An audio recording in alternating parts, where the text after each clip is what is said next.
កំណាព្យជីវិតព្រះសង្ឃជីវិតព្រះសង្ឃអង្គសាវកលះគ្រឿងចំពាក់ទាក់ទាញចិត្តចាកចេញពីផ្ទះលាញាតិមិត្តកំចាត់មោហៈបិទបាំងប្រាជ្ញាបួសតាមព្រះពុទ្ធវិសុទ្ធថ្លៃថ្លាដើរតាមព្រះស្រីនៃលោកាខំរៀនទន្ទិញចាំធម៌អាបដិបត្តិឧស្សាហ៍សាងមគ្គផល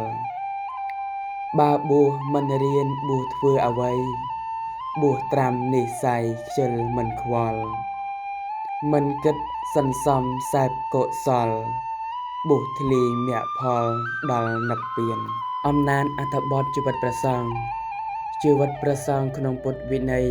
គ្មានទេមុខរបរចិញ្ចឹមជីវិតគ្មានទេផ្ទះសម្បែងសម្រាប់ហួងហែងរក្សាគឺរស់ដោយសារការចិញ្ចឹមរបស់ពុទ្ធបរិស័ទ